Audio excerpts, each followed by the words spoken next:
have shown a world of wealth. I did not think there had been a merchant in Italy of half your substance. I'll give the King of Spain 10,000 ducats yearly and discharge my yearly custom. Never in my life had I lost at sea. They call me on the exchange the fortunate young man, and make great suit to venture with me. Shall I tell you, sir, of a strange confidence in my way of trading? I pray, what do you think of Signor Baptista's estate? Oh, a mere beggar. He's worth some 50,000 ducats. To your estate, 'tis little, I confess. You have shown the springtide of gold. Faith, and for silver, should I not send it packing on the East Indies? We should have a blood on it. Here's the great Lord Contarino. I know his business. He's a suitor to your sister. Yes, sir, but to you, as my most trusted friend, I will utter it. I shall break the alliance. You are ill-advised, then. There lives not a completer gentleman in Italy, nor of a more ancient house. What speak you me of gentry? 'Tis naught else but a superstitious relic of time past. Sift it to its true worth, it is nothing but ancient riches. And in him, you know, they are pitifully in the wane. He makes his color of coming here so often to sell land, and thinks he can gain my sister's love to recover the treble value. Sure, he loves her, and she deserves it. Faith, though, were she crook-shouldered, having such a portion, she would have noble suitors. Here comes, sir. I'll leave you. I sent you the evidence of a piece of land that I motioned to you for the sale. Yes. Has your counsel perused it? Not yet, my lord. Tell me, do you intend to travel? No.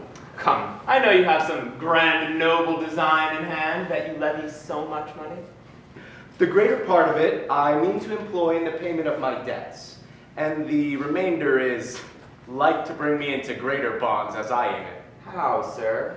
I intend it for the charge of my wedding. Are you to be married, my lord? Yes, sir. And I must now entreat your pardon, for I have concealed from you a business wherein at first you had been called to counsel. You are dark to me yet. I'll now remove the cloud. Your sister and I are vowed to each other's, and there only wants her worthy mother's and your fair consents to style it marriage. How do you look upon it? Oh, believe me, sir, as on the principal column to advance my house. Why, you bring honor with you, which is the soul of wealth, and I should be proud to live to see my nephews ride on the shoulders of their uncles, and the daughters be ranked as heralds at solemnities before the mother. All this derived from your nobility. Do not blame me, sir, if I be taken with it exceedingly. For you see, with us citizens, this honor is the thing we are mainly fond of, especially when it comes about money, which is very seldom.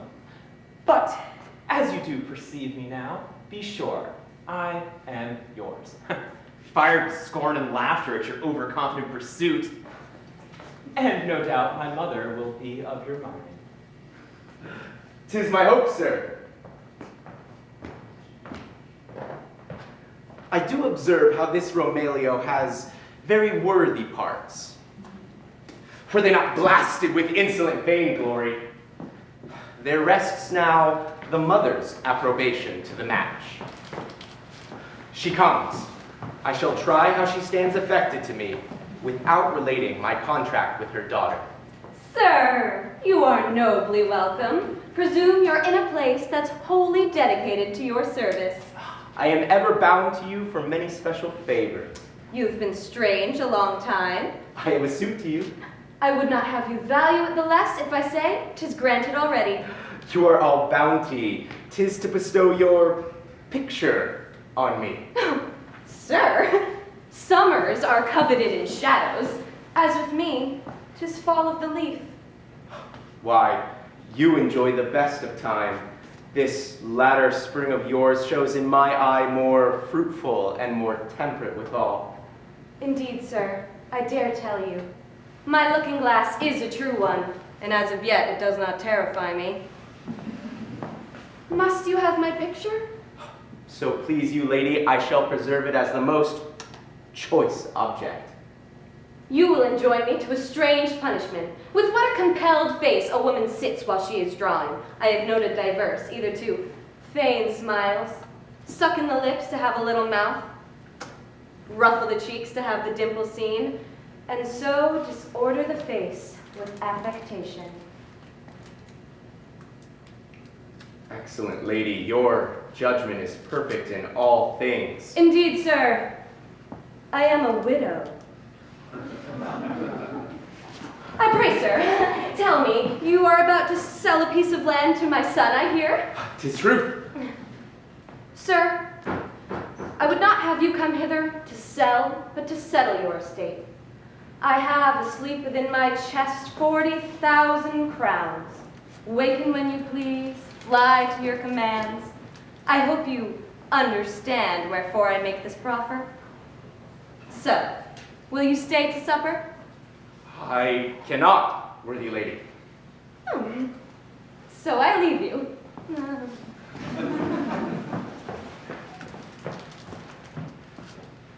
What a treasury I have pierced. I hope you understand wherefore I make this proffer. This lady has got some intelligence on how I intend to marry her daughter, and has ingeniously perceived that by her picture, which I begged of her, I meant the fair Yolenta. Here's a letter, which gives express charge not to visit until midnight. Fail not to come, for 'tis a business which concerns both our honors. Yours, in danger to be lost, Yolenta. 'Tis a strange injunction. What should be the business? She is not changed, I hope. All thither straight.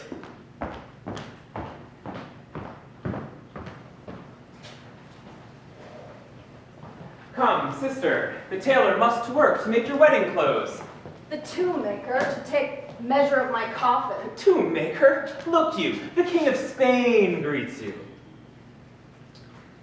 Why, what does this mean? Do you serve process on me? Oh, process, come, you would be witty now. Why, what's this, I pray?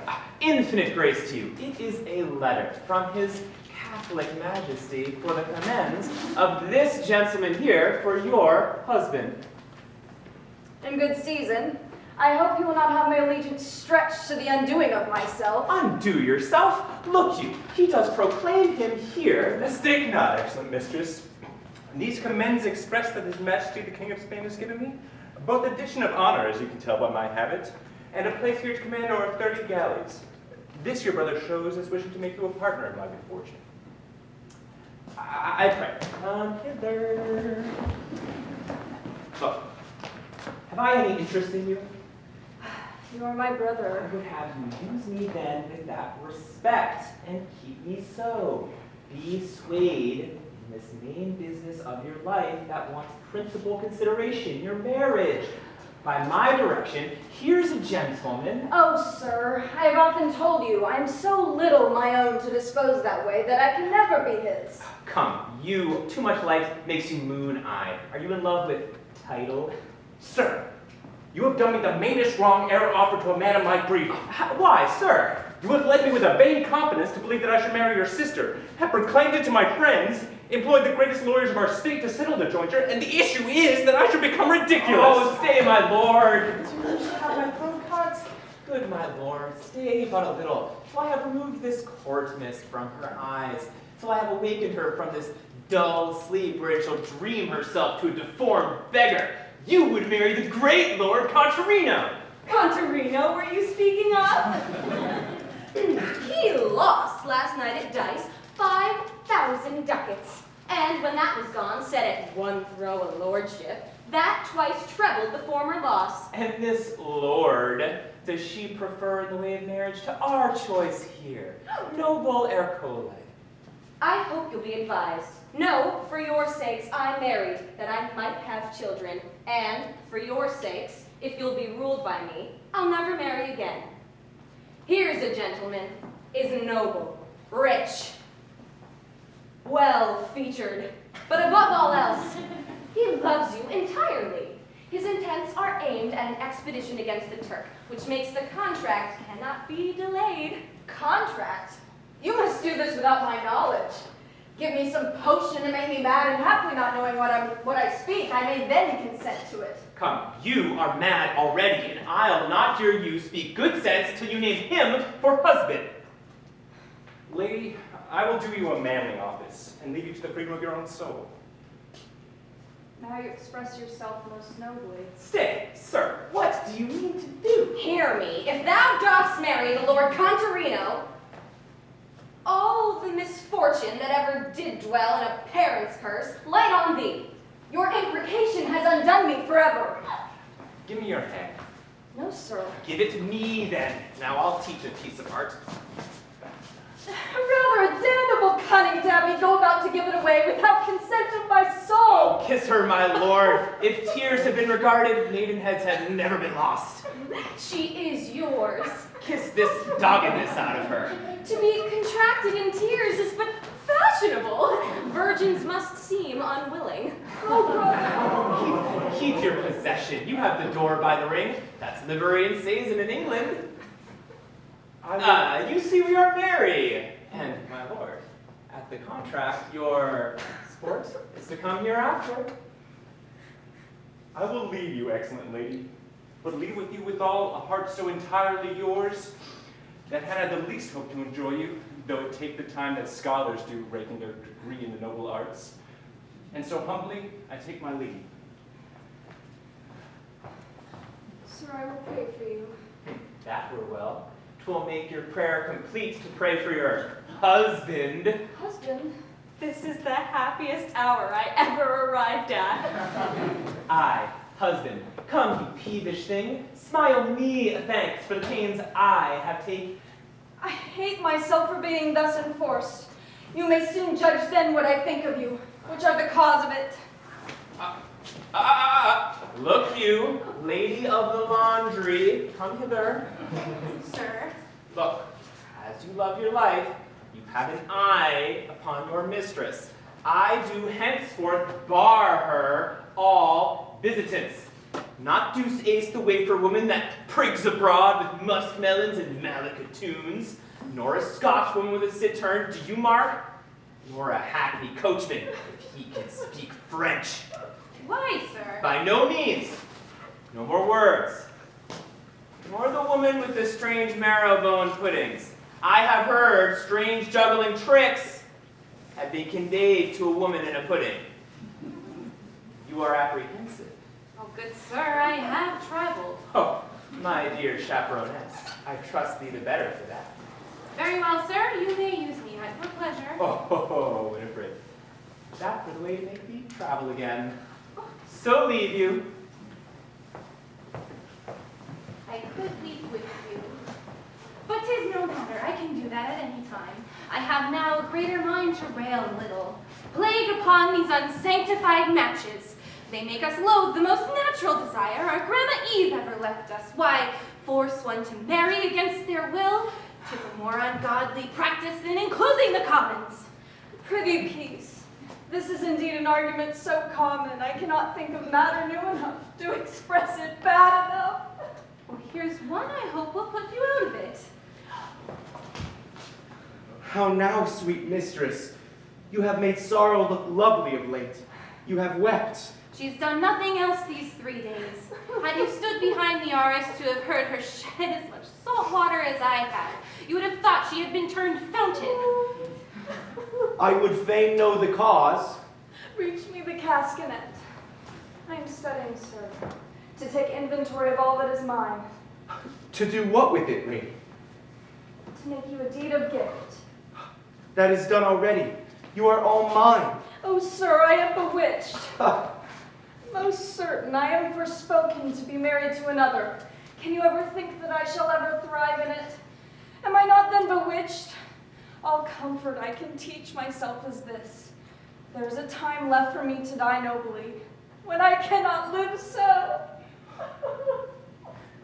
Give me, in a word, to whom or by whose means you are thus torn from me. By Lord Ercole, my mother, and my brother. I'll make his bravery fitter for a grave than for a wedding. So you will beget a far more dangerous and strange disease out of the cure. You must love him again for my sake, for the noble Ercole had such a true compassion of my sorrow. Hearken your ear. I'll show you his right worthy demeanor to me. Oh, you pretty ones. I have seen this lord many a time and oft, set her in his lap and speak to her of love so feelingly. I do protest it has made me run out of myself to think on it. Oh, such sweet-breathed monkeys, look how they grow together. Why, 'tis my opinion he was no woman's friend that did invent a punishment for kissing. If he bear himself so nobly, the manliest office I can do for him is afford him my pity. For your mother, your goodness quits her ill. For your brother, yet for your sake I must sign his pardon too. Why do you tremble? You are safe from him. He is gone to sea. But he may return too soon. To avoid which, we will be instantly married. To avoid which, get you instantly to bed together. Do, and I think no civil lawyer for his fee could give you better counsel. Fie upon thee, prithee leave us. Be of comfort, sweet mistress. On one condition, we may have no quarrel about this. On my life, none. None? Upon your honor? With whom? With Ercole? You deliver him guiltless. With your brother? He is of yourself. With your complimental mother. I feign not to fight with women. Tomorrow we'll be married, and let those that would oppose this union grow never so subtle as spiders and entangle themselves in their works, while we two haste to our noble wishes and presume that the hindrance of which will breed more delight, as black compartments show gold more bright.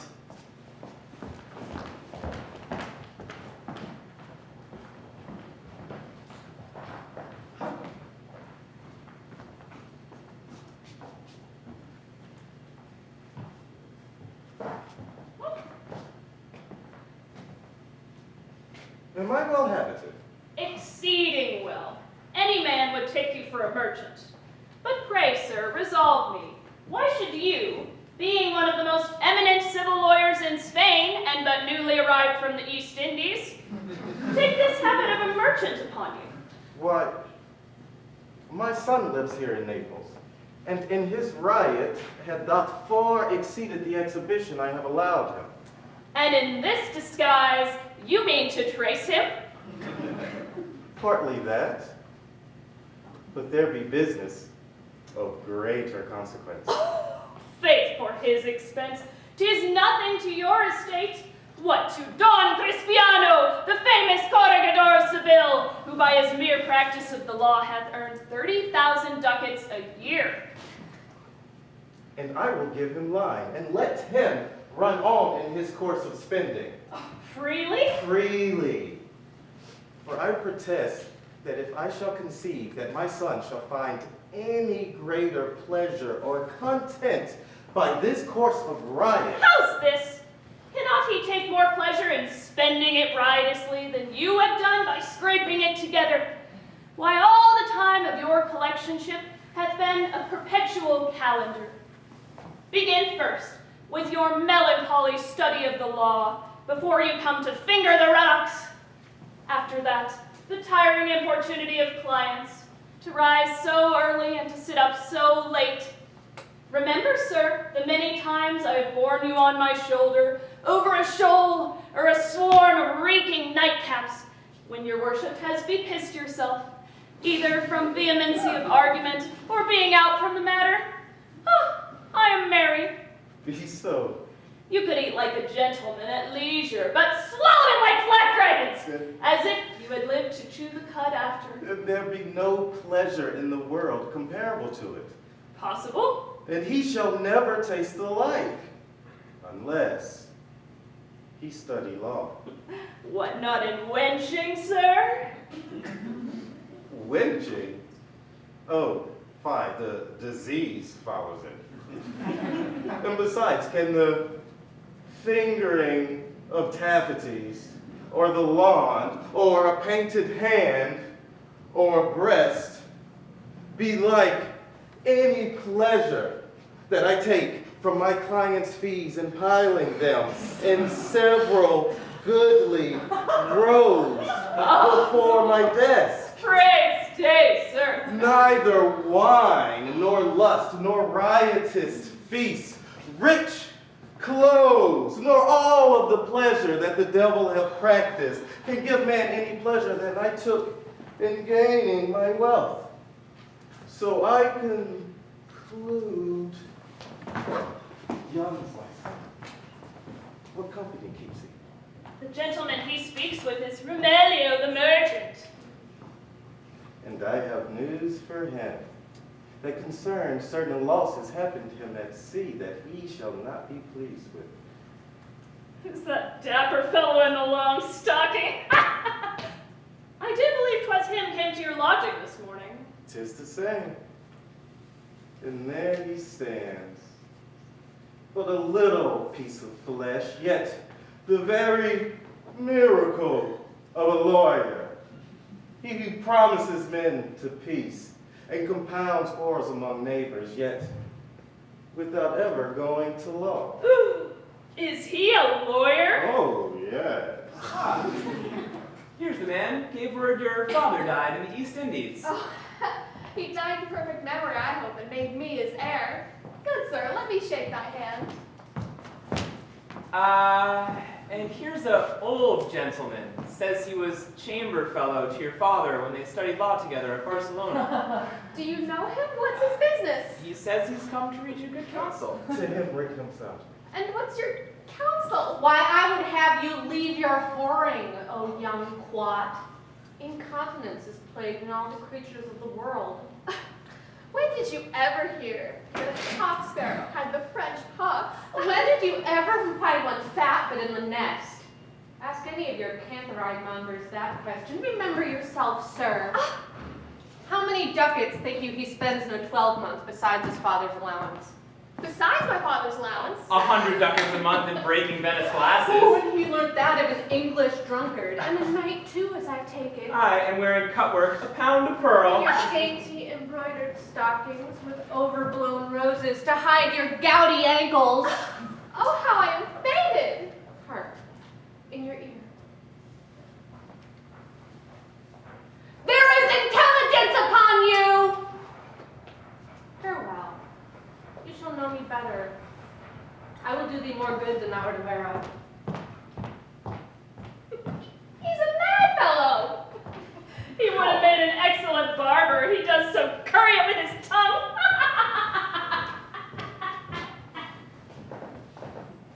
To you, sir, I have been directed. From whence? From the East Indies. Ah, you are very welcome. I pray you walk apart, sir, for I must further acquaint you with particulars touching your trade in the East Indies. Willingly. Pray walk, sir.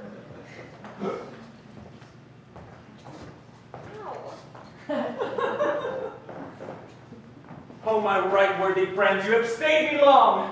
One health and then away, for all the galleys are come about. Signor Ercole, the wind has stood my friend, sir, to prevent you from putting out to sea. And why, sir? Only love, sir, that I might take my leave, sir. Pray, leave us. Will it please you sit? Signor, we were students together at Padua, and have long to the world's eyes shone like friends. Was it hardy on your part to me? Unbanked. You are false to the good thought I held of you. Sacred innocence has fled your bosom. 'Tis a wonder to me, knowing my interest in the fair Yolenta, that you should love her. Well, compare her beauty and my youth together, and you will find the fair effects of love no miracle at all. Quit me of this one doubt, pray sir. Move it. 'Tis this, whether her brother were a main instrument in the design for her marriage. If I tell you truth, you won't credit it. Why? I will tell you truth. Her brother had no hand in it. Do you not find this hard to credit? You might think it baseness to engage another in our quarrel, but if you would fight with any but myself, fight with her mother. She was the motive. I have no enemy in the world then but yourself. You must fight with me. I will, sir. And instantly. I will haste before you, point whither. You speak so nobly. Were the rich jewel which we contend for a thing to be divided, I would by my life be content to give you half. But since 'tis vain to think we can be friends, 'tis needful that one of us be removed from being the other's enemy. Yet methinks this looks not like a quarrel. Not a quarrel. I reserve my rage to sit upon my sword's point, which a great quantity of your best blood cannot satisfy. Oh, you promise well to yourself. Shall we have no seconds? None, for fear of preventure. For that, let me embrace you. So, whether our time calls us to live or to die, let us do both, like true gentlemen and noble Italians.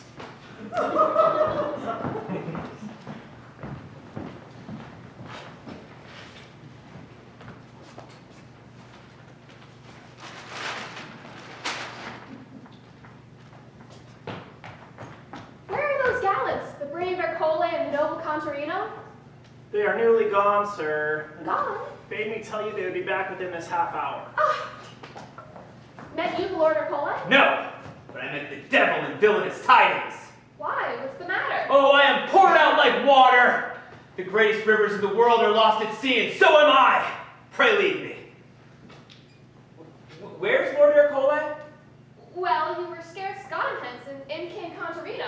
Contarino? Yes, Contarino. He bid some private audience with Ercole, and they've given us the slip. One misfortune never comes alone. They are gone to fight. To fight? Yes, and you be gentlemen. Make haste. Do not talk. Make haste after them. Make haste. Come.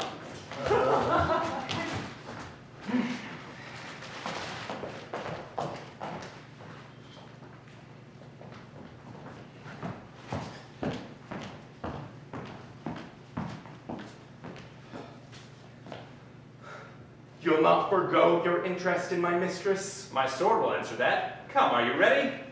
Think upon your cause. 'Tis a wondrous foul one. Come, are you ready? Bethink yourself how fair it is, the object we contend for. Oh, I cannot forget it.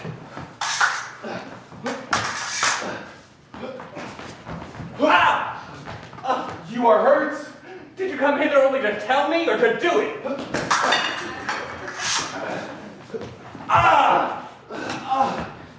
That was fair and home, I think. Oh, you prayed as if you were in fence school.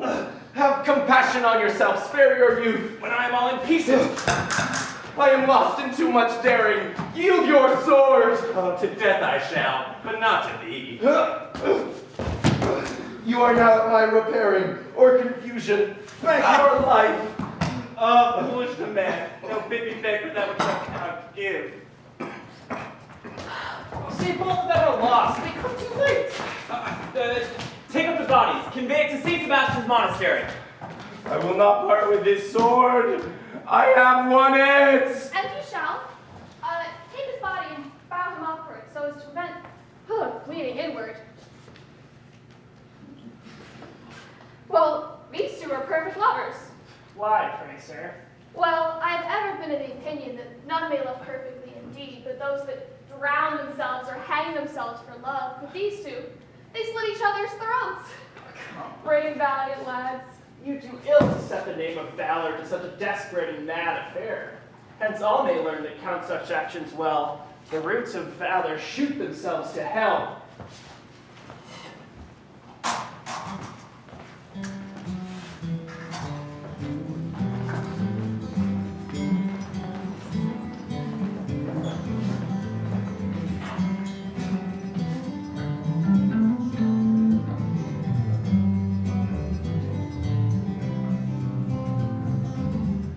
Your losses, I confess, are infinite.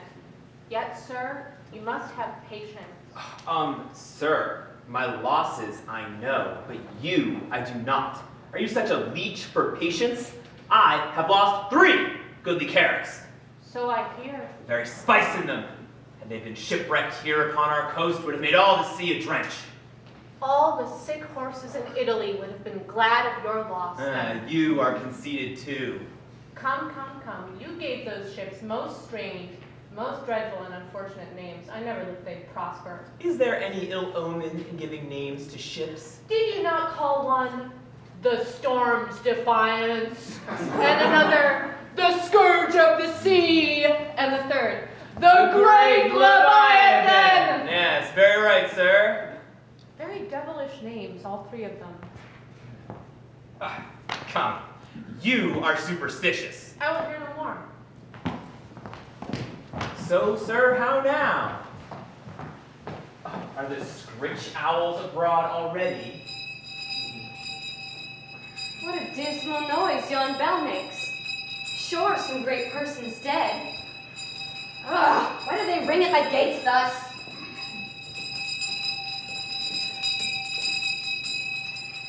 You that have tears to shed, sigh a soft requiem and let fall a bead for 2 unfortunate nobles whose sad fate leaves them both dead and excommunicate. No churchman's prayer to comfort their last groans, nor sacred seed of earth to hide their bones. But as their fury rots them out of breath, the canon speaks them guilty of their own death. What noblemen, I pray, sir? The Lord Ercole and the noble Contarino, both of them slain in single combat. Oh, I am lost forever! Denied Christian burial? Very well then. I have a certain meditation, if I can think of it, somewhat to this purpose. I'll say it to you then, while my mother there numbers her beads.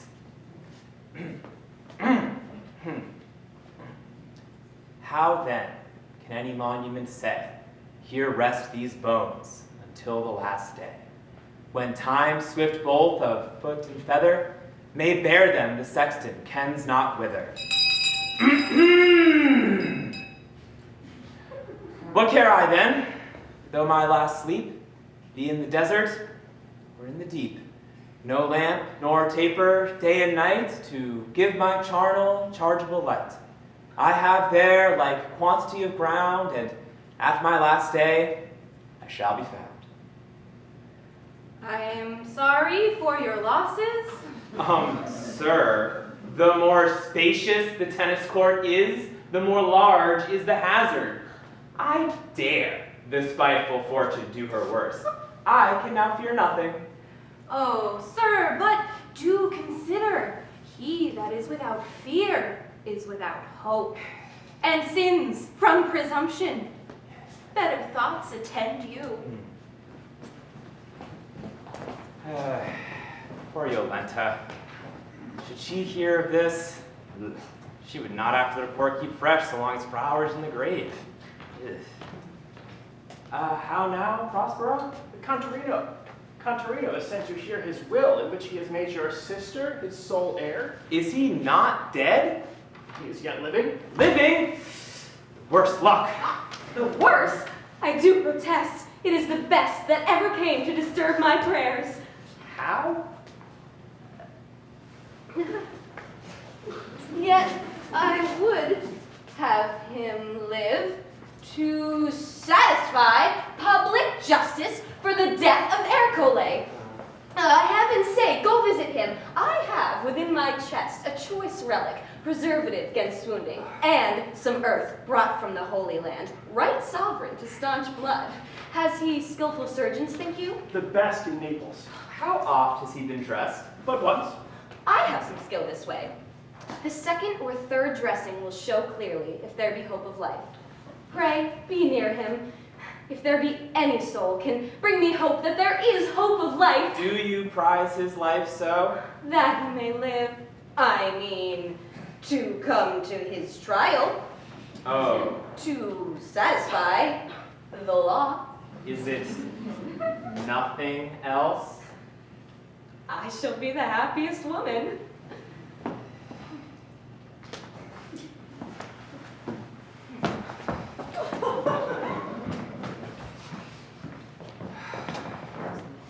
I am full of thoughts. Strange ones, but they're no good ones. I must visit Contarino. Upon this runs an engine shall weigh up my losses, for they sunk as low as hell. Oh, how this wicked world bewitches, especially made insolent with riches. Yet sails with forewinds stretched do soonest break, and pyramids at the top are still most weak. I did up wrong, you know I was true about your hands. Didn't get to see that magic on the piano. Just out my love to my time and the bills again. Look up, sir! You are preserved beyond all natural reason. You were brought dead out of the field, the surgeons ready to have embalmed you. I thought for one, in whom I have no more right than false executors have in orphans' goods. I pray, continue report of my death. Give out that the church refused me Christian burial, and my vice-admiral took my body to commit it to the earth. What aim you at by this rumor of your death? There is hope of life in Contarino, and he has my prayers that he might live to enjoy that which is his right, the fair Yolenta. While I'm breathing still, her friends would happily oppose it still.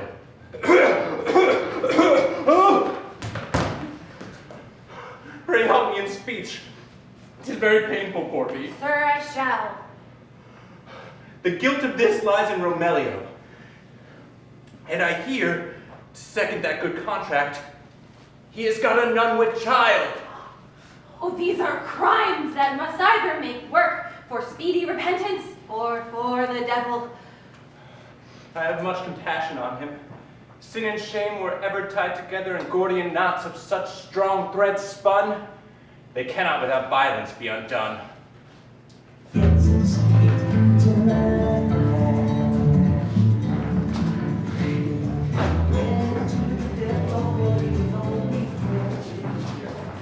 Well, sir, now I must claim your promise to reveal to me the cause why you live thus clouded. Sir Ariosto, the King of Spain suspects that your Romelio here, the merchant, has discovered some gold mine of his own use in the East Indies. And for that, he has employed me to discover in what part of Christendom he vents this treasure. And besides, he has been informed of what mad tricks have been played of late by ladies.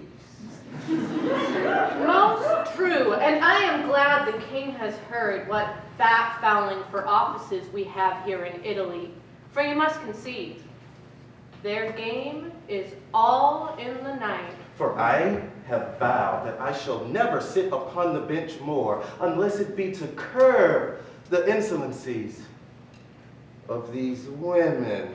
Well, take it at my word. Your place will not long be empty.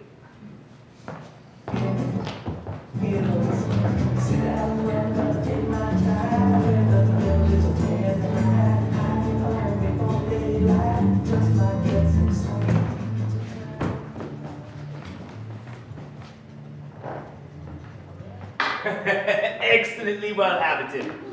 Why, methinks that I could play with mine own shadow now, to have as many several changes of faces as I have seen carved upon a cherry stone, to wind about a man like rotten ivy, eat into him like quicksilver, to poison a friend with pulling the loose hair from his beard, as if I had eat a politician and digested him into nothing but pure blood. Whew. But stay, I lose myself. Whew. This is the place. Within there,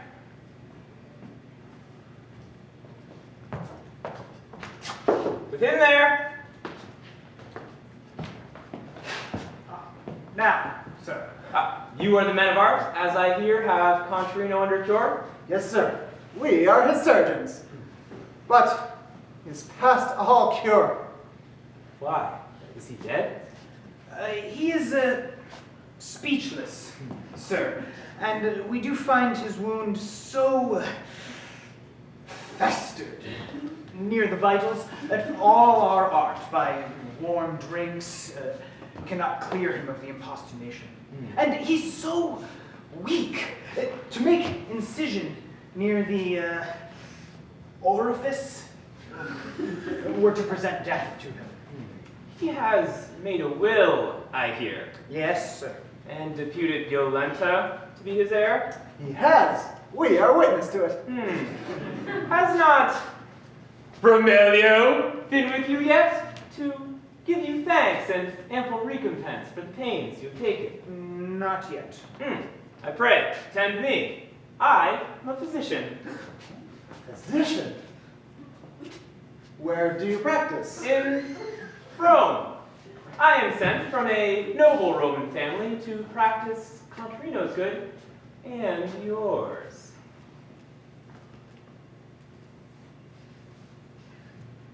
Well, I can, by an extraction, which I have, though he were speechless, his eyes set in his head, his pulses without motion, restore to him, for a half-hour space, the use of sense, perhaps a little speech, and having done this, if we can work him, as no doubt we shall, to make another will, before I depart this house, I will give you 10,000 ducats. And then we pull the pillow from his head and let him go whither the religion sends him that he died. Will you give us 10,000 ducats? Upon my life. 'Tis a bargain, sir. We are yours. Here is the subject you must work on. Well said. You are honest men and go to the business roundly. But gentlemen, I must practice my art singly. Oh, well, you shall have all privacy. And the door is locked to me.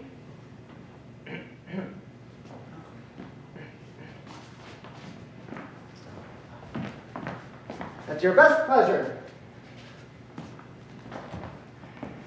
Yet, for all this, I will not trust this physician. Faith, to say truth, there's some trick in it. I do not like him either. Excellent. These prejudiced fools have given me freely what I would have bought with a great deal of money. Softly, there's breath yet. Why should this great man live and not enjoy my sister, as I vowed he never shall? Oh, he may alter his will every new moon, if he please, to prevent which I must put forth a strong caveat. Come forth my desperate stiletto, that may be worn in a woman's hair and ne'er discovered, or else taken for a bodkin or a curling iron at most. Ud's foot.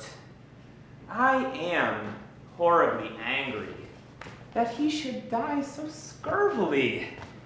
Yet wherefore do I condemn thee thereof so cruelly, and shake him by the hand? Well, 'tis to express that I would never have such weapons used, but in a plot like this, that's treacherous. So, 'tis done. Now for my escape. You rogue mountebank! I will try whether your inwards can endure to be washed in scalding lead! Hold! I am Romilio the merchant. Romilio! I did hate this man. Every minute of his breath was torture to me. Had you foreborne this act, he had not lived this 2 hours. Well, had he died then, and my revenge not yet satisfied? Here's your earnest in a bag of double ducats. You will be secret? As your soul. How unfortunately I was surprised. I've made myself perpetually a slave to these two beggars. Excellent! Oh, by this act, he has made his estate ours. I will fetch from him every 8 days a policy for 100 double ducats. If he grumble, I'll peach. Oh, but take heed, he do not poison us. I will never eat nor drink with him. Not without unicorn's horn and a hollow tooth. Oh! Did he not groan? Oh! Is the wind in that door still? Ha! Come hither. Note a strange accident. His steel has lighted in the former wound and made a free passage for the congealed blood. Observe in what abundance it delivers the putrefaction. Methinks he fetches his breath very lively. The hand of heaven is in it, but his intent to kill him should become the very direct way to save his life. Come, let's to work roundly. Heat the lotion and get the searing.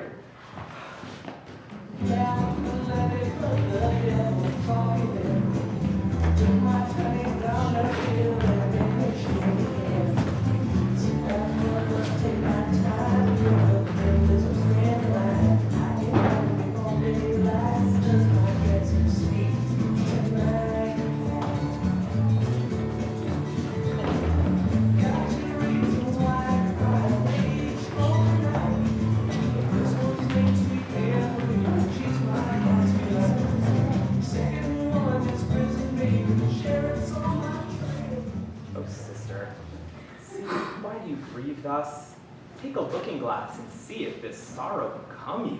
That pale face will make men think you used some art before, some odious painting. Contarino is dead.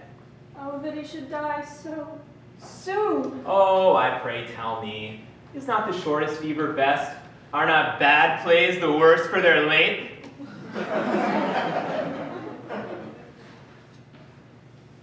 Add not to the ill ye have done, an odious slander. Oh, be not angry. He was proud.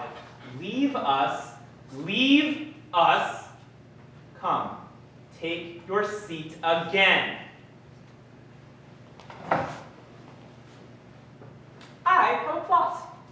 It shall breed out of the death of these two noble men the advancement of our house. Oh, take heed, the grave is a rotten foundation. I pray, mind me, you are already made by absolute will Contarino's heir. Now, if it can be proved that you have issue by Lord Ercole, I will make you inherit his land too. How's this? Issue by him he dead, and I a virgin. I knew you would wonder how it could be done. But I have laid the case so radically, not all the lawyers in Christendom shall find any the least flaw in it. I have a mistress, a beauteous nun of the order of St. Clare, and to be short, I have so disordered the holy order, I have got this nun to check. Excellent work made for a dumb midwife. I am glad you grow thus pleasant. Now, will I have you give out that you are 2 full months quickened with child by Ercole, which rumor can beget no scandal to you, since the pre-contract was so exactly done. Now, by the same words used in the form of marriage, that with a little dispensation, a money matter, it shall be registered absolute matrimony. At such time, my mistress falls into labor, you must feign the like. 'Tis a pretty feat this, but I am not capable of it. Not capable? No, for the thing you would have me counterfeit is most essentially put in practice. Nay, 'tis done. I am with child already. Huh? By whom? By Contarino. Do not knit the brow. The pre-contract shall justify it. It shall. Oh, misfortune! Your child must be reputed Hercules. Your hopes are dashed then, since your votaries' issue must not inherit the land. No matter for that, so I preserve her fame. I am strangely puzzled. Why suppose she be brought to bed before you, and we conceal her issue till the time of your delivery, and then give out that you have two at birth. Ha! Were it not excellent? What resemblance, think you, would they have to one another? Oh, my sad soul, have you not made me wretched enough, but would seek to poison my fame? That's done already. No, sir, I did but feign it, to a fatal purpose, as I thought. What purpose? If you had loved or tendered my dear honor, you would have locked your poignard in my heart when I named I was with child. But I must live to linger out to the consumption of my own sorrow kill me. This will not do. Stay, sister. I would utter to you a business, but I am very loath. A thing indeed that nature would have compassionately concealed till our mother's eyes be closed. Pray, what's that, sir? You did observe with what dear regard our mother tendered the Lord Contarino, yet how passionately she sought to cross the match. My mother doted upon him, and it was plotted cunningly between them. After you were married, living all three together in one house, a thing I cannot whisper without horror. Incontinence between them two. I remember since his hurt, she had been very passionately inquiring after his health. Upon my soul, this jewel with a piece of the Holy Cross in it, this relic valued at many thousand crowns, she would have sent him as he lay dying on his deathbed. Professing, as you say, love to my mother, wherefore did he make me his heir? If he loved my mother, wherefore did he lose his life in my quarrel? How came by you this wretched knowledge? His surgeon overheard it, as he did sigh out to his confessor some half hour before he died. Can this be truth? Did you ever hear of a mother who has kept her daughter's husband for her own tooth? He fancied you in one kind for his lust, and he loved our mother in another kind for her money.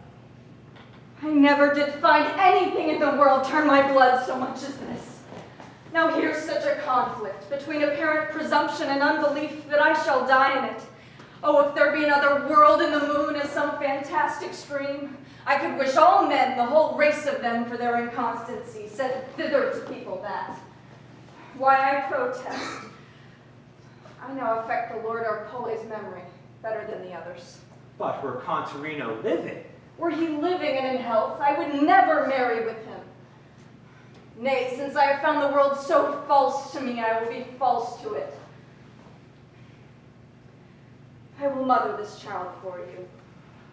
Huh? The art of the great-bellied woman, and go feign their qualms and swoonings. Eat oatmeal and unripe fruit to take away your color.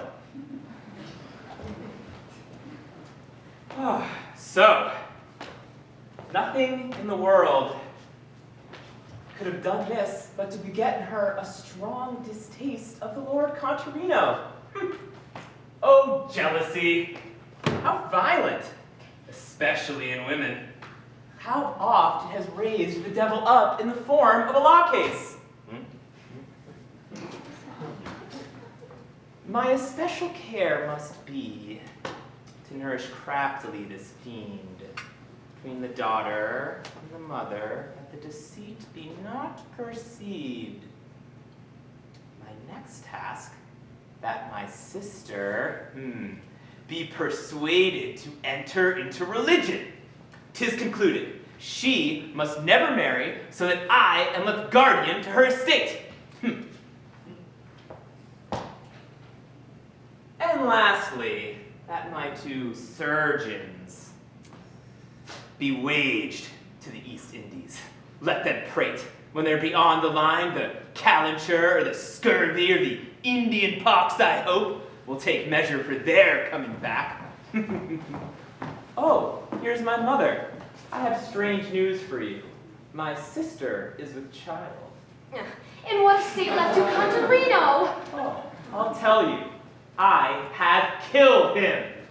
I'm 20 years elder since you last opened your lips. Huh? I'm very sick. Oh, your old disease. When you are grieved, you are troubled with the mother.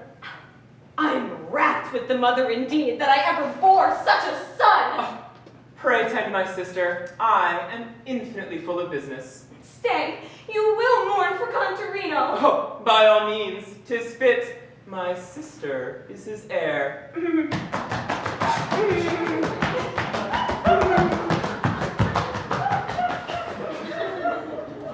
I will make you chief mourner, believe it.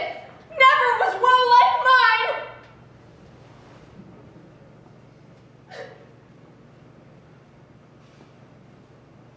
Is he gone then?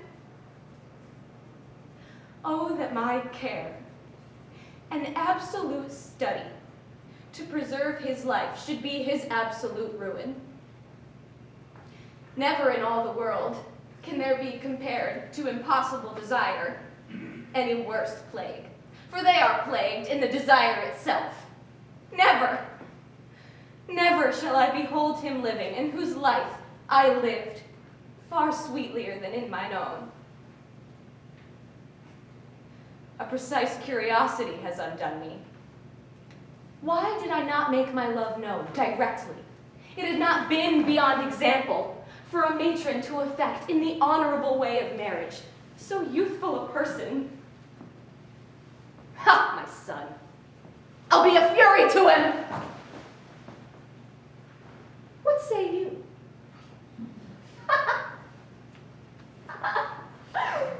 I speak to somewhat new things. Perhaps my evil genius. Do not the bells ring?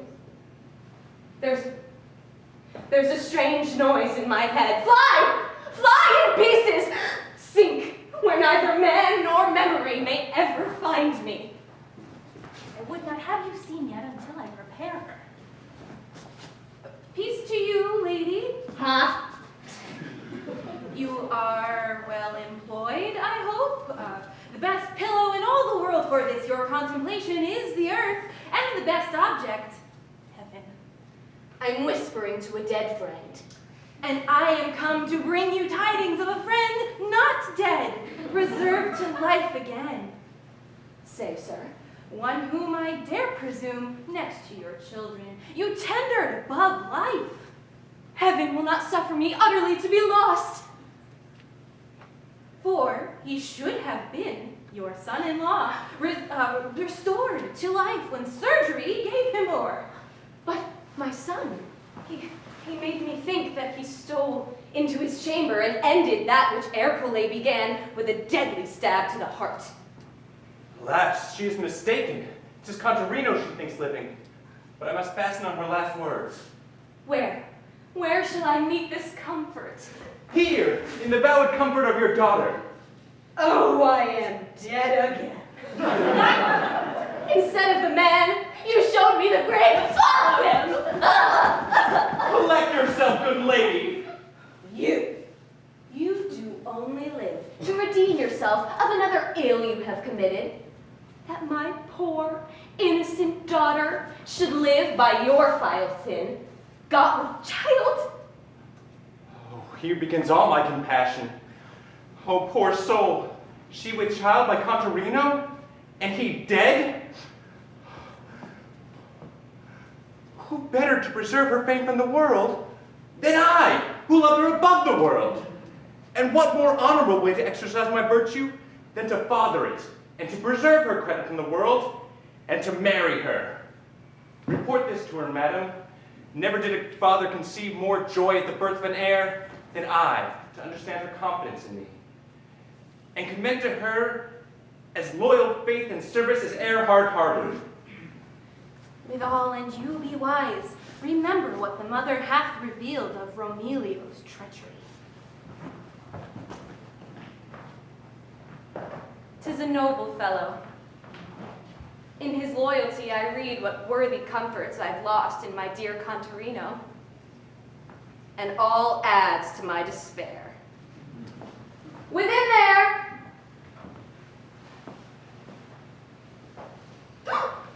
I remember.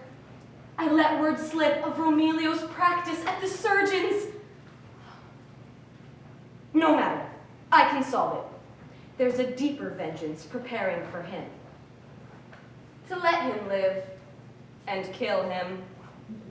That's revenge I meditate upon. Oh, come hither, come hither.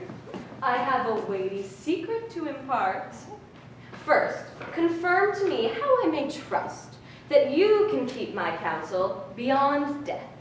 Why, madam, it is your only way that you should enjoin me first, that I shall reveal to you the most terrible act I have ever done in all my life. So one secret shall bind one another. Oh! Sit thee down. We have lived together these 40 years. We've grown old together, as many ladies and their women do. With talking nothing and with doing less, we've concerned ourselves with that which least concerns life, only in putting on our clothes. Now I think on it, I've given thee good words, but no deeds. My son has 6 lordships left him. 'Tis truth, but he will not live these 4 days to enjoy them. Have you poisoned him? No. The poison is but brewing. You must minister it to him with all secrecy. Secrecy? It shall be given him in open court. I'll have him swallow it before the judge's face. Oh, so he will, I hope.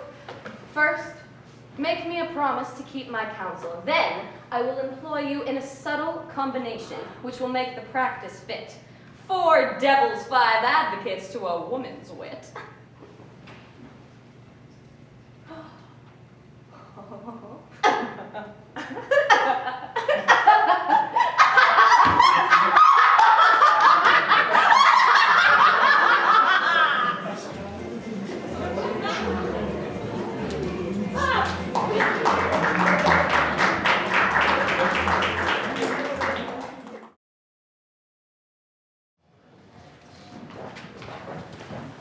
Oh, take her into your office, sir. She has that in her belly will dry up your ink, I can tell you. Oh, this is the man that is your learned counsel, a fellow who will troll it off with tongue. He never goes without restorative powder of fox lung in his pocket, or Malaga raisins to make him long-winded. Sir, this gentlewoman entreats your counsel in an honest cause, which this brief of my own poor labor will give you light of. You call this a brief? Here's as I weigh them some 80 sheets of paper. What would they weigh if there were cheese wrapped in them? Or fig doughs? Joy come to you, you are merry. We call this a brief in our office. The scope of the business lies in the He thinks you prate too much. I never could endure an honest cause with a long prologue to it. You trouble him. What's here? Oh, strange. I have lived this 60 years, yet in all my practice never did shake hands with a cause so odious. Wench, are you her knave? No, sir, I am a law clerk. Why, you horse and fogging rascal. Oh, women, as the ballad lives to tell thee, what will you shortly come to? Is my fee ready? Yes, your fee. It's ready, sir. Will the devil take such fees, and all such cases in the tail of them? See, the slave has writ false Latin. Sera ignoramus. Were you ever at the university? What do you mean by it? It cost me 4 nights later. Hast thou been drunk so long thou'st done our court better service? Oh! Sir, you lose your gravity, methinks. Praying mercy, do I so? Unless I take it, you do remember very little either womanhood or Christianity. Why do you meddle with that seducing knave that's good for naught unless it be to fill the office full of fleas? You make bold with me, sir. Woman, you're mad. I'll swear it. And have more need of a physician than a lawyer. Such vile suits disgrace our courts. Go, old woman, go pray. For lunacy, or else the devil himself has taken possession of thee. May like cause in any Christian court never find name. Bad suits, and not the law, bred the law's shame. Oh, sure the old man's frantic. Playing on his gouty fingers! Oh, but this is the man, the learned Signor Contalupo, a fellow of another piece, believe it. I must make shift with the foul copy. Ooh, business to me. To you, sir, from this lady. She is welcome. 'Tis a foul copy, sir. You'll hardly read it. Here's 20 double ducats, sir. Can you read? Very well, exceedingly very well. This man will be saved. He can read. Lord, to see what money can do. Be the hand never so foul, somewhat will be picked out on it. Is this not, we wear honesty? No, sir. That struck out. Anywhere you see vivere honeste in these pages, just give it a dash, sir. I shall be mindful of it. In troth, you write a pretty secretary. Your secretary hand e'er takes best, in mine opinion. Sir, I have been in France. Your opinion in the case? 'Tis a most goodly suit. I am struck with wonder, almost ecstasied by it. It is the fruit of a most hardy penitence. 'Tis a case shall leave a precedent to all our succeeding annals, and deserves rather a spacious public theater than a pent court for audience. Look you, here's a man of comfort. You must urge the business against him as spitefully as may be. Fear that not. What, is he summoned? Yes, and the court will sit within half an hour. Peruse your notes, you have very short warning. Worry not. Follow me, lady, and take account. This case is ended already.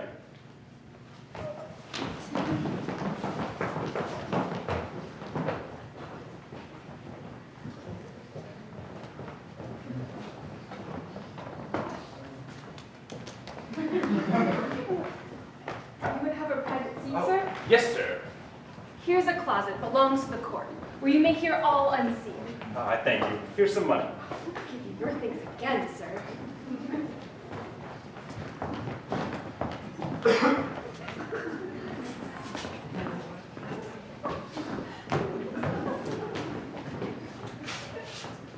Is it possible that Romelio's persuaded you're gone to the East Indies? Oh, most confidently. But do you mean to go? How? Go to the East Indies. But I pray, sir, being thus well recovered of your wounds, why not reveal yourself?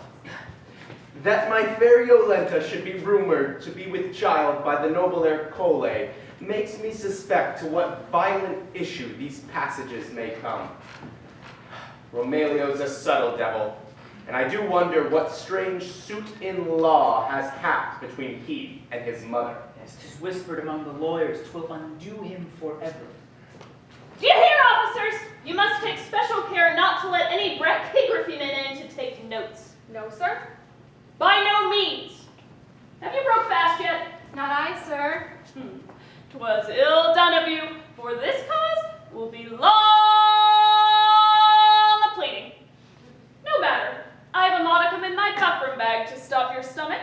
What is it? Green ginger? Green ginger, nor pellitory of Spain neither. Yet 'twill stop a hollow tooth better than either of them. Pray tell, what is it? Look you, it is a lovely pudding pie, which we clerks find great relief in. I shall have no stomach. No matter if you have not, I may pleasure some of our learned counsel with it. I have done it many a time and often.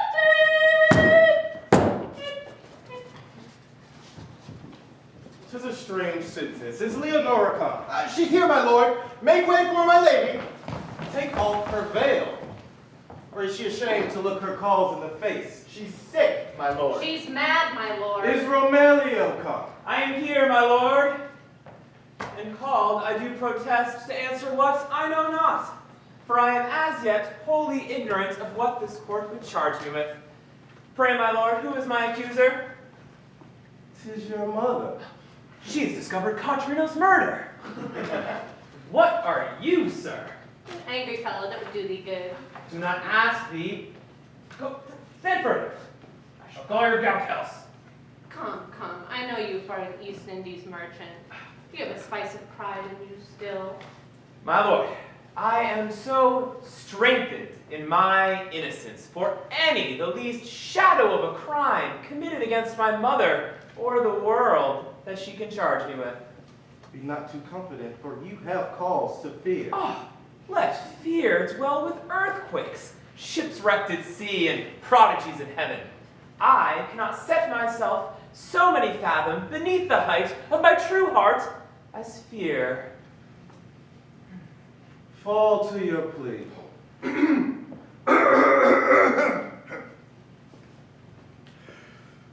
May it please your lordship and the reverend court to give me leave, I will open to you a case so rare, so altogether void of precedent, that I do challenge all the specious volumes of our civil law to find the like. We are of counsel to this gentlewoman. We have received our fee, and yet the whole course of what we have to say is quite against her. Yet we'll deserve our fee too. There stands one Romelio, the merchant. You will notice I say his name with neither title nor addition.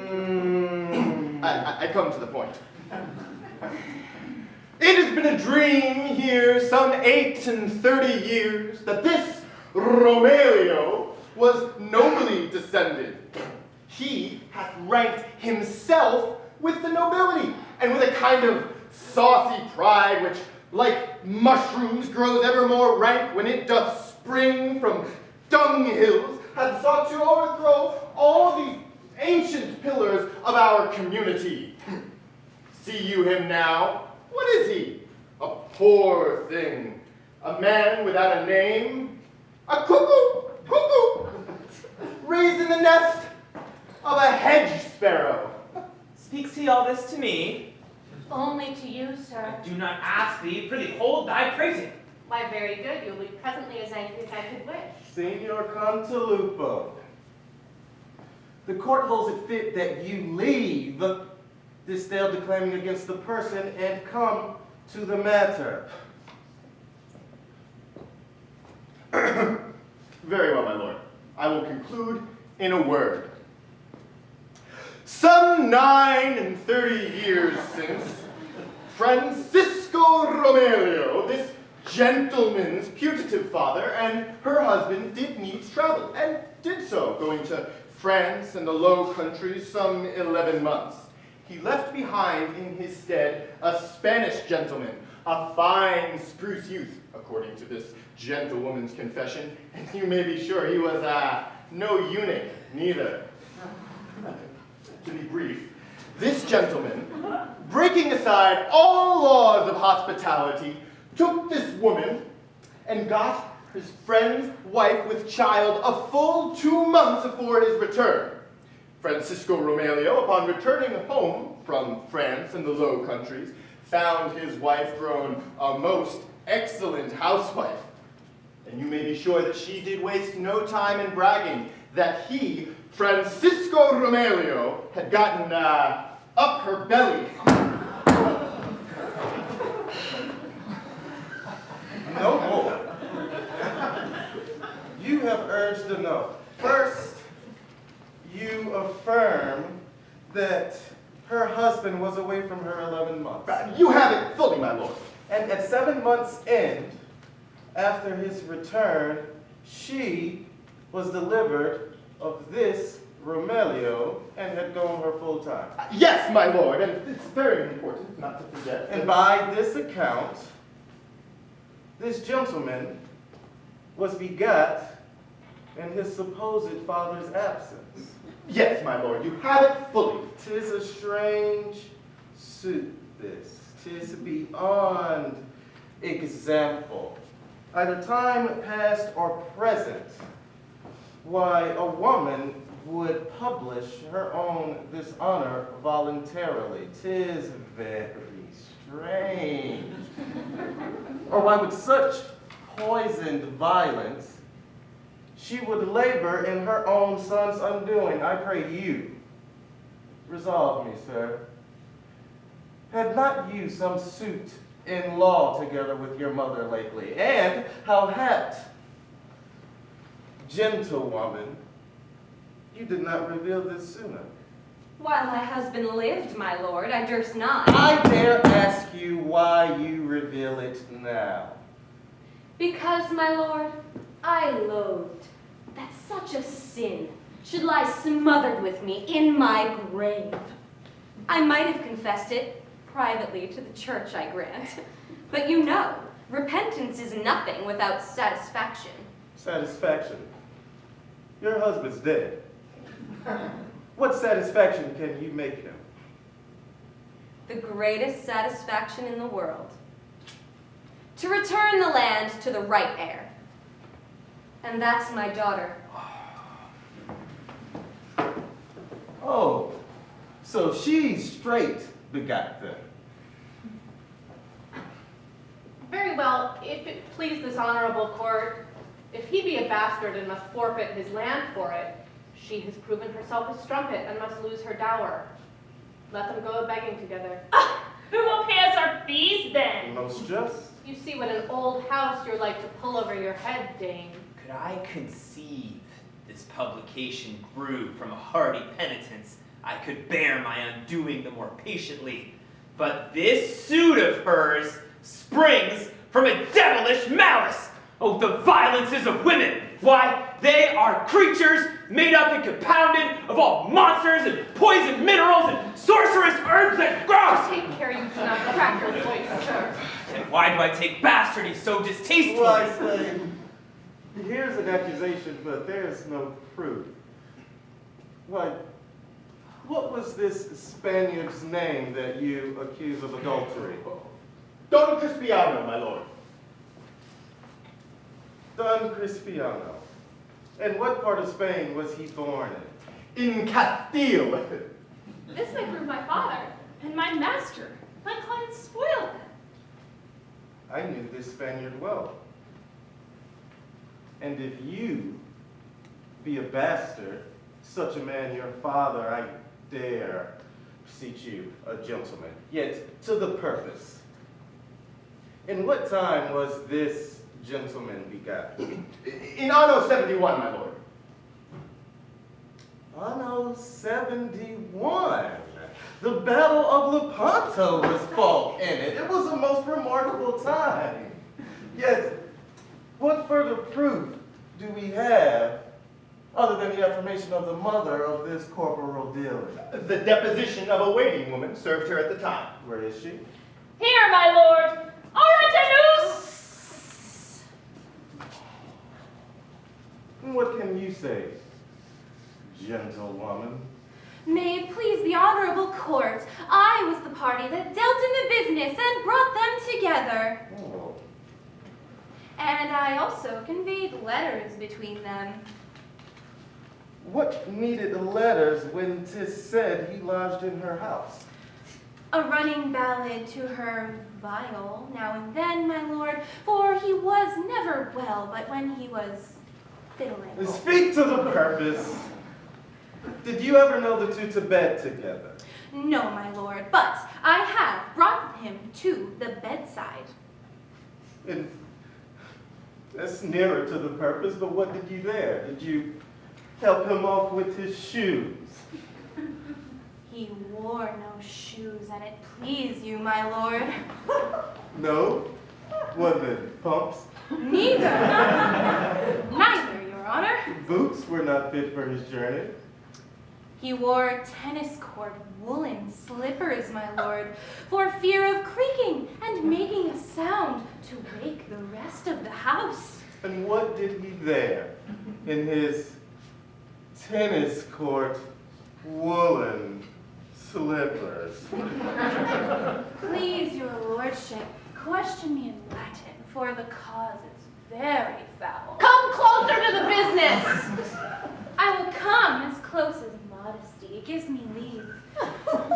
See, the truth is, every night as he lay with her, I would prepare a caudle for him at the appointment of my mistress, which he would still refuse and call for small drink, for he was wondrous thirsty. What is this to the purpose? Most effectual, my lord. I have heard them laugh together extremely, and the testers of the curtain rods fall from the bed frame. And he never came from me, but he thrust money into my hand. That's a stinger. 'Tis a good wench. Be not daunted. Did you ever find the print of two in bed together? What a question's that to be asked? No, my lord, it is thought that he lay nearer to her than so.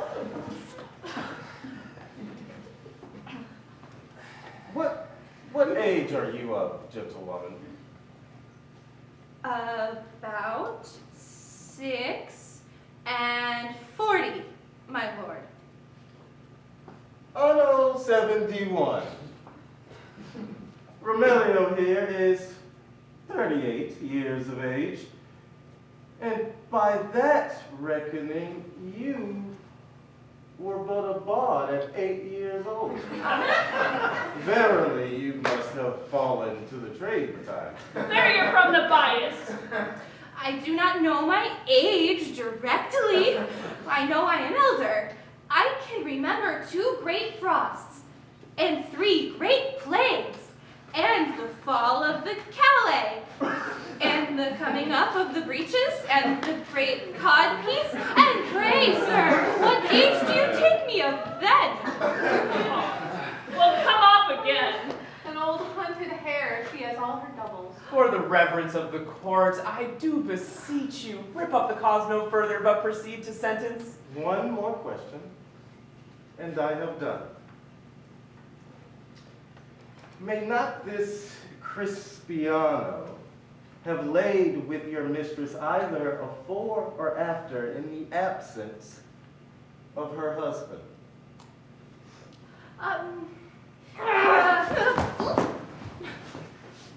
Never. Are you certain of that? On my soul, never. That's well. You have never laid with this Crispiano, except for Anno 71. Let that be remembered. Yet the truth is, mistress, I knew this Crispiano. Lived in Naples at the same time, and as I remember, this gentleman left you a picture of him, if age or neglect have not in long time ruined it. I have it here, my lord. Let me see it. Let me see the face that I have so loved to look upon. Now's the time to cut Romelio's throat and accuse him for your murder. By no means. Peace. Let us attend the sequel. Show it to the court.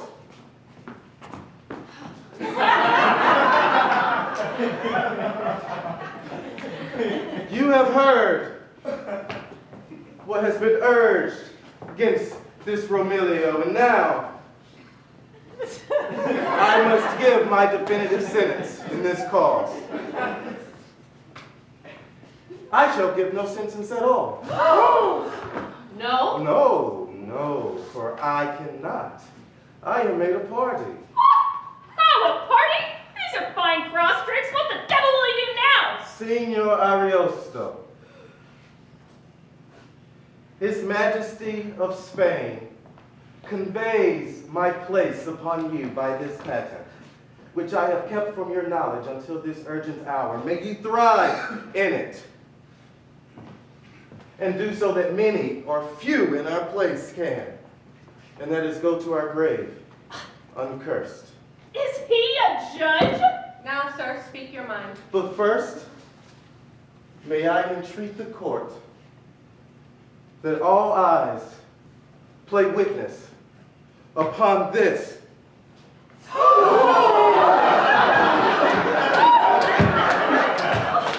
confounded. This is Crispiano? That name is my father. Oh, the judges and lawyers. Behold! I am the shadow of this shadow. Age has made me so. Take 40 years and I was such a summer fruit as this. At least the painter feigned me so. Yet I am the party accused of adultery with this woman in the year 71. Yet I first asked that the court hold witness that 4 years before that time, I was in the Indies, yet have never set foot in Europe until this month. And for any former incontinence, you have vowed that there never was any. So all of this practice is but a mere foul against her son. So I beseech that the court be sifted and most gravely punished. But we are spoiled. My client's proved an honest woman. What do you think will become of me then? You'll be made dance lacrimate parts too. You, mistress, where are you now? With your tennis court slips and your taking drink in the morning for your hot liver? May it please the court? I am but a young thing, and was drawn arcy-barcy into this business. How young? 5 and 40? Of 5 and 40? And it please you, I am not 5 and 20. She made me color my hair with bean flour to appear elder than I was. And my rotten teeth. With eating sweetmeats, why, if a farrier should look in my mouth, he might mistake my age. Oh, mistress, you are but an honest woman and should be ashamed to abuse the court thus. Whatsoever I have attempted against my own fame and the reputation of that there gentleman, my son, the Lord Contarino is cause of it. Who? I? He that should have married to your daughter? It was a plot belike then to confer the land on her that should have been his wife. More than I have said already, all the world shall not extract from me. I entreat you both your equal pardon. And I from you, sir. Sarah, stand you aside. I'll talk to you hereafter.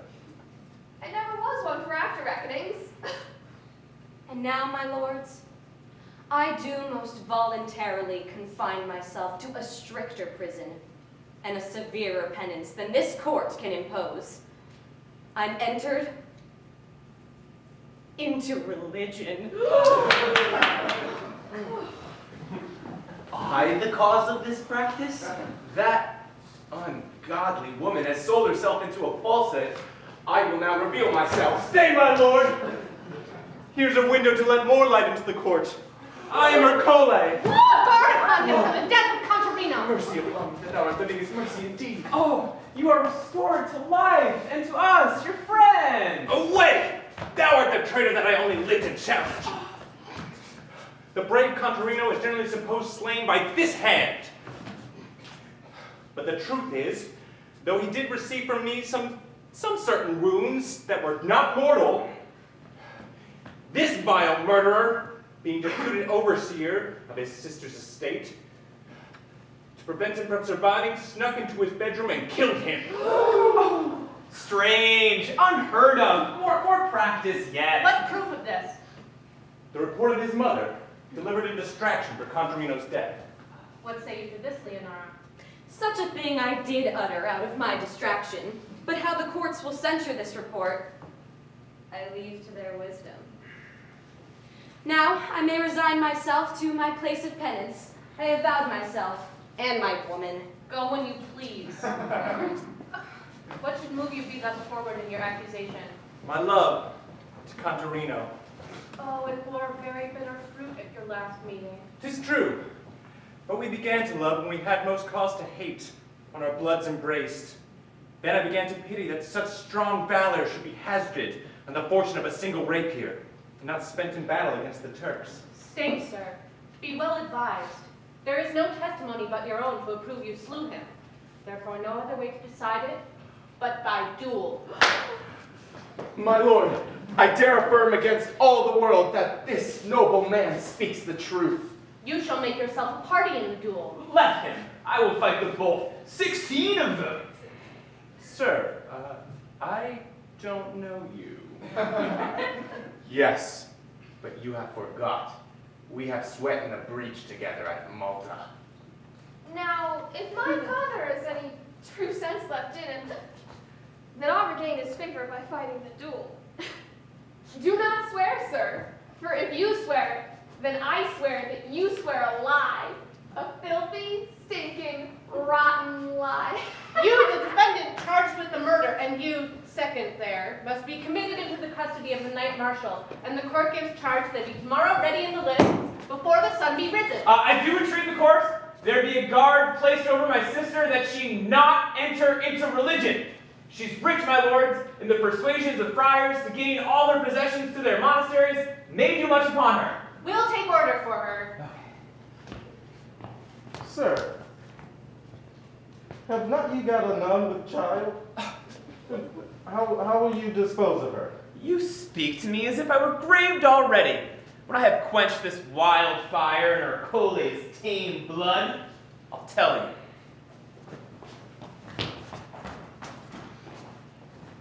You have judged today a most confused practice that takes its end in as bloody an aim. Mountains are deformed heaps, swelled aloft. Vales are wholesomer, though lower, and trodden on.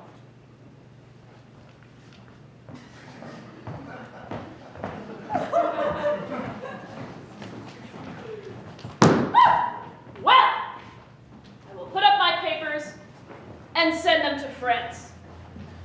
Good, my lord, if you will give me my papers.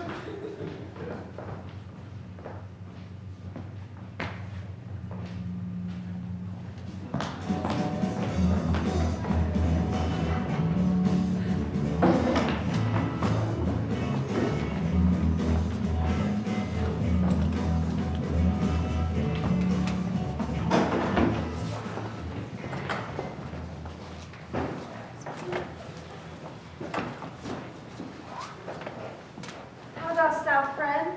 Welcome. Thou and I were playfellows together, little children, so small a while ago. I can presume we are neither of us wise yet.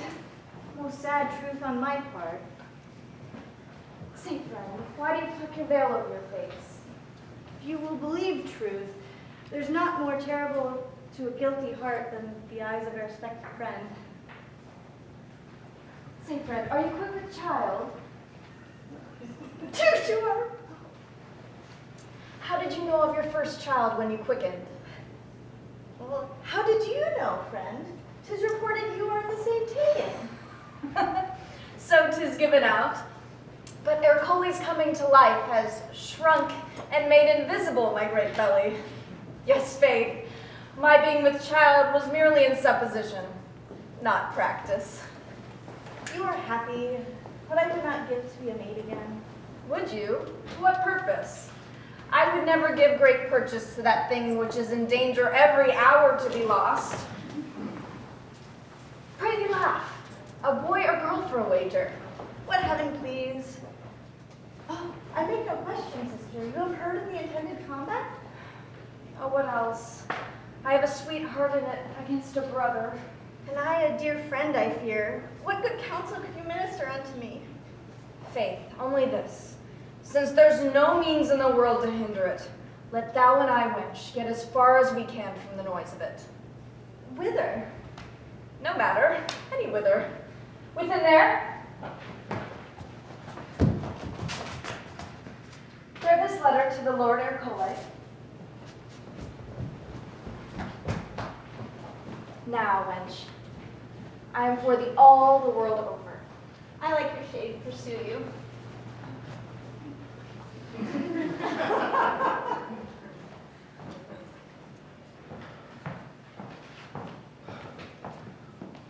Wherefore should I with such an obstinacy conceal myself any longer? One question shall fix or untie it. Noble brother, I would fain know how it is possible that, when it appears you love the fair Yolenta with such a height of fervor that you were ready to father another's child and marry her, that you would so instantly engage yourself to kill her brother, one who ever stood your loyal and firm friend. Sir, I'll tell you, my love to Cantarino, which I formerly protested, and whose unfortunate end that traitor wrought. And here's one more thing that deads all good thought of him. Received from Yolenta. In a letter? In this letter. What she wrote to resolve who was truly the father of her child, she writes withal that her shame was begot by her brother. Oh, most incestuous villain! I protest, when I thought the issue was Cantarino's, I would have happily veiled her dishonor. No more. Has the armor brought the weapons? Yes, sir. Then I shall no more think of her. Of whom? Of, my mother. I was thinking of my mother. Come, the armorer. You do love me, sir, you say? Oh, most entirely. And you will marry me? Nay. I'll do more than that. The fashion of the world, many times, is to make a woman not, and afterwards to marry her. But I, on the contrary, will make you honest first, and then proceed to the wedlock. Honest? What mean you by that? I mean that your subordinate in the late lawsuit has got you a filthy report. Now, there's no way to recover your good name but to do some excellent piece of honesty. How, sir? You shall straight go and reveal to your old mistress for certain truth. Cantarino is alive. How? Living? Yes, yes, he is living. No, I must not tell her of it. No, why? For she has bound me by oath just yesterday never to speak of him again. Reveal it then to Ariosto, the judge. By no means. He has heard me tell so many lies in court that he will never believe me. What if I told it to the Capuchin? You cannot think of a better. And as for your young mistress, who, as you told me, has persuaded you to run away with her, let her have her humor. I have a suit that Romelio left in the house. His beard! Now I'll put it on, and, pretending I am robbed by break of day, procure the passengers to be brought back, and, by the way, reveal myself to discover the comical event. Yes, yes, they say she's a little mad. This will help to cure her of it. Now go, go, presently, reveal it to the Capuchin. Sir, I shall.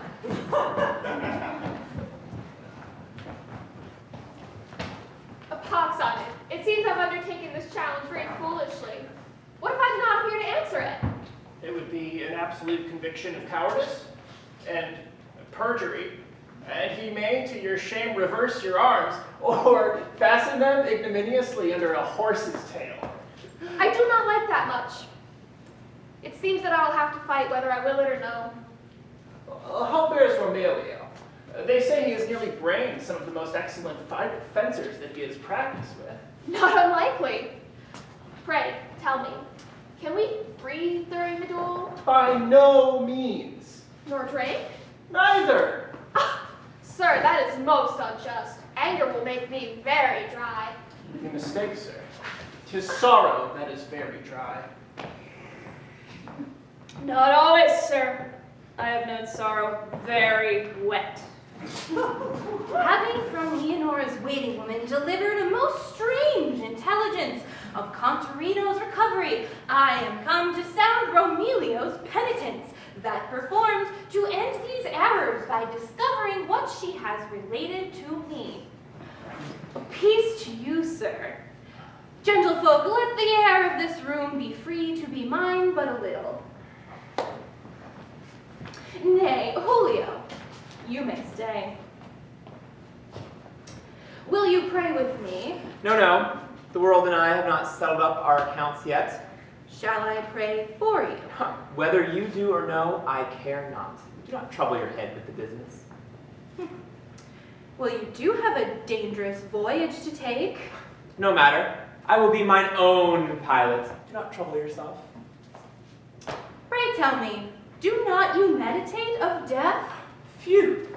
I once took that lesson out when I once lay sick of an ague. I do now labor for life. For life. Who has hired you to make me a coward? I would make you a good Christian. You go about to bring me so low, I would fight in the lists tomorrow like a dormouse and be made away to slumber. Did you murder Contarino? That's a scurvy question now. Why, sir? Do you ask it as confessor or as a spy? I do tremble for you, for I do know that you have a storm within you, more terrible than a sea fight. And your soul being heretofore drowned in security, you know not how to live, nor how to die. But I have an object which shall startle you and make you know whither you are going. I am armed for it. Oh, 'tis a decent garment. It will never be out of fashion. I will kiss it. Oh, why, you have wrought a miracle and melted a heart of adamant. Why, you have comprised in this dumb pageant a right excellent form of penitence. I am glad you so receive it. This shroud does show me how rankly we do smell of earth when we are in all our glory. Will it please you enter my closet where I shall confer of matters of weighty consequence before the duel? Well, now I am right in the bandolier for the gallows. What a scurvy fashion it is to hang in one's coffin in a scarf. Why, this is well. And now that I have made you fit for death, and brought you as low as is the grave, I shall raise you up again, speak comforts to you beyond your hope, and turn this intended duel into a triumph. More divinity yet? Good sir, do one thing first. There's in my closet a prayer book covered with gilt vellum. Pray fetch it and certify my mother I'll presently come to her.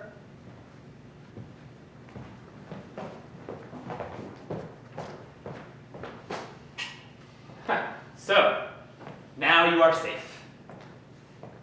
What have you done? Why, I have locked them up into a turret of the castle safe enough for troubling us these past few hours. Oh, and he may open a casement and whistle out to the sea like a boatswain. Not any creature can hear him. Wast thou not aweary of his preaching? Had he an hourglass by him, I do wish he would have jogged it a little, but your mother's in there too. So much the better. I am rid of her howling and parting. Romelio, open this door! Listen, see, he hears to be let out, and he were mad. Let him knock till his sandals fly in pieces. Contarino's living! What? Contarino's Contarino living? He means he would have Contarino's living bestowed upon his monastery. 'Tis that he only fishes for. So, 'tis break of day. We shall be called to the combat presently. There's one thing I am sorry for. What's that? That I did not write my own ballot. If I miscarry, I fear that I may be roguishly abused in meter. Now, to the combat.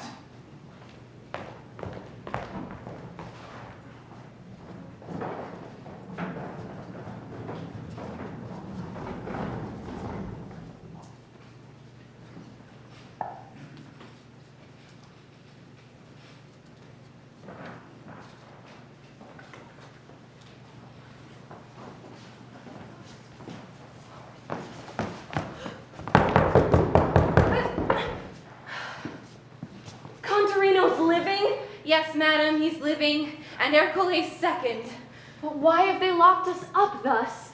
Some evil angel makes your son deaf to his own safety, and his obstinacy, madness, or secret fate has thus pretended the saving of his life. Or the saving Contarino's. His is worth nothing. For heaven's sake, call louder. To little purpose. Ugh, I will leap these battlements. May I be found dead time enough to hinder the combat. Wretches turn the tide of their good fortune, and their souls being heretofore drenched in some presumptuous and hidden sin, though they aspire to do themselves most right, the devil that rules the air hangs in their light. Oh, they must not be lost thus. Some good Christian come within our hearing. Ope the casement that looks into the city. Ah, madam, I shall.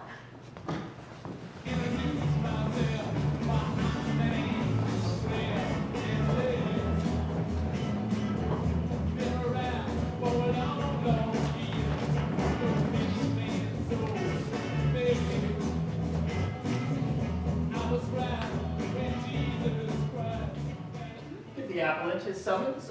Do the like with the defendant.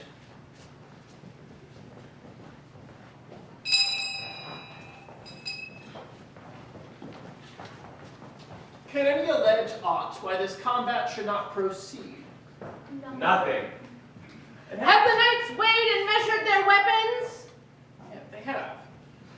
Proceed them to battle, and may heaven determine the right.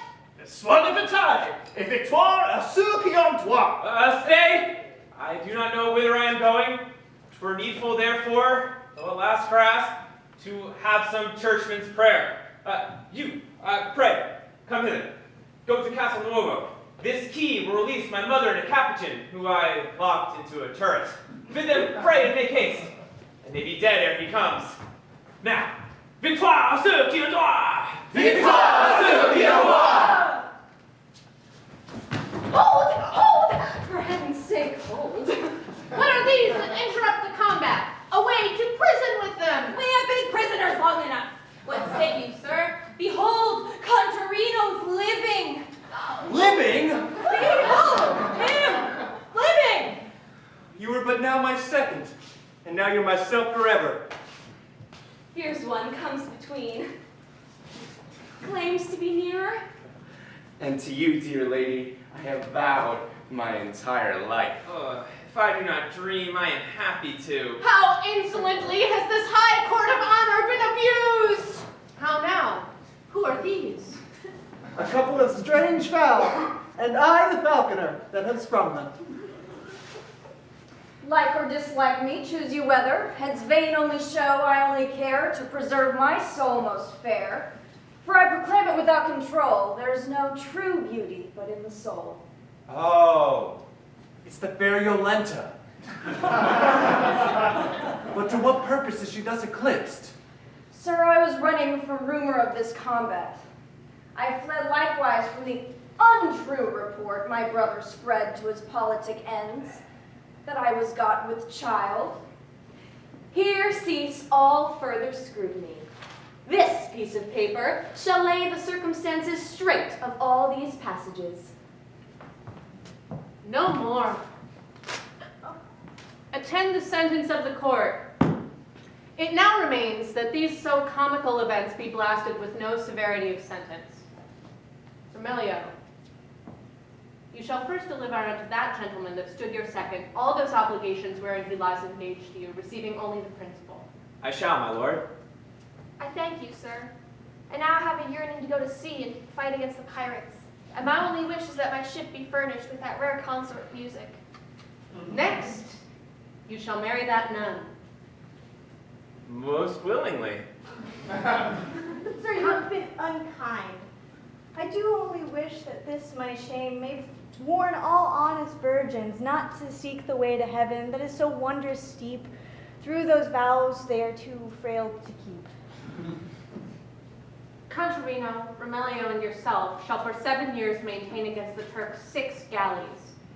Leonora, Yolenta, and Angiolea there, the beauteous nun, for their vows breach into the monastery, shall build a monastery.